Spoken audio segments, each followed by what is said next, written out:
Тортумуз өтө жумсак болуп чыгады. Осылай корждарын бөлгөн кезде да жумсак болуп бөлүнөт.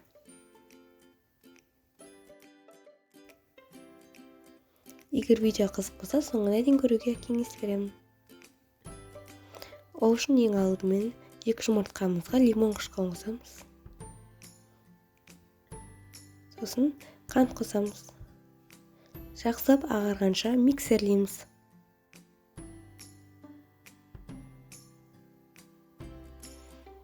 Осылай агаруу керек, аппак болуп. Ал энди буга сыйык май кособуз және де майонез кособуз. Майонез косуу маңызды эмес, онун ордуна каймак косууга да болот. Немесе сүт коссак да болот. Энди жаксап миксерлейбиз. Ал энди унубузду дайындайбыз. Унубузга 1 касык сода кособуз. Және де курица кособуз. Курица маңызды эмес, коспасак да болот. Енді оны осылай електен өткізіп қосатын боламыз. Електен өткізсек, біздің тортымыз биік болып көтерілетін болады. Осылай ұнымыздың бәрін қосып, жақсылап миксерлейміз.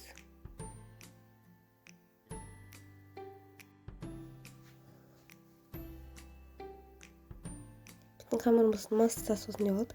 Енді оған тағы да ұн қосамыз. Осы ұнымыздың бәрін қосамыз. Осылай електен бәрін өткізіп, жақсылап миксерлейміз.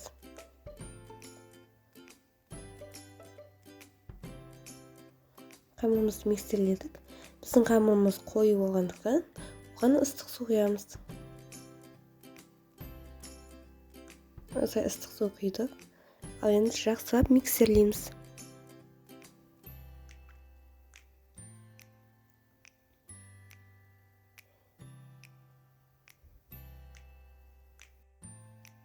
Қамырымыз дайын болды. Осылай қою болады. Ал енді оған сәбіз қосамыз. Сәбізді мен теркадан өткіздім, өте майда етіп қосам. Және де орех қосамын. Яғни жаңғақ. Бұл жаңғақ маңызды емес, қоспауға да болады. Осылай лопаткамен немесе қасықпен жақсылап араластырамыз.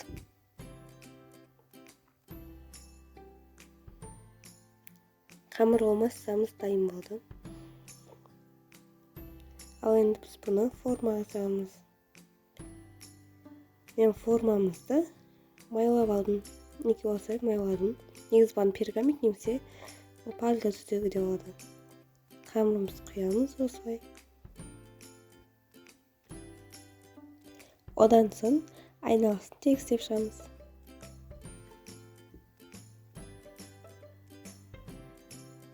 Осылай бәрін тегістейміз. Ал енді пирогымызды 180 градуста жарты сағат пісіріп аламыз. Осылай түзу болу үшін осылай жерге ұрамыз.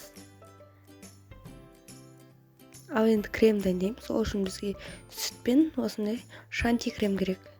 Бізде шанти крем мінекей осындай шанти. Осылай мен 3 қасық қостым. Ал енді құрақ қосуымызды қосамыз. Және де сүтімізді құямыз. Сүтімізбен ұнтағымыз бірдей болу керек. Осылай қоюланады. Біз 5 минутта миксерледік, сол кезде осылай қою болды. Тағы біраз миксерлейміз.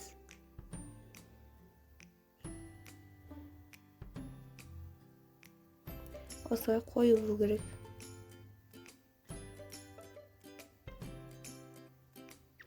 Ал енді бисквитімізді дайындаймыз осылай.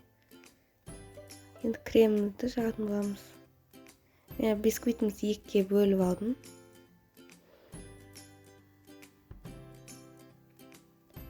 Ал енді кремімізді жақсылап жағамыз.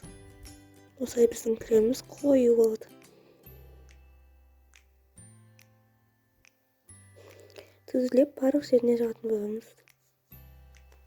Осылай жақтық. Ал енді екіншісін үстіне қоямыз. Онда бетін осылай жағамыз.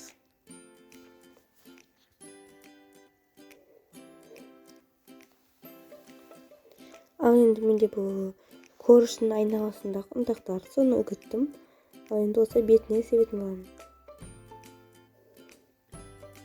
Осылай бетіне әдемілік үшін себеміз, сеппеуге де болады. Ал енді тоңазытқышқа 2-3 сағатқа қоямыз. Менде 6 сағат тұрды. Мінекей дайын болды. Ал енді осыны кесіп көрсең, өте жұмсақ бұл. Мінекей пышақпен кесілген кезде де білініп тұр, өте жұмсақ екені. Егер видео ұнаса, лайк басып, пікір қалдырып кетіңіздер. Және де арнаға жазылып та кетіңіздер. Мен каналыма жазылған соң колокольчикті басып қойыңыздар. Сонда менің видеоларымды бірінші көретін боласыздар.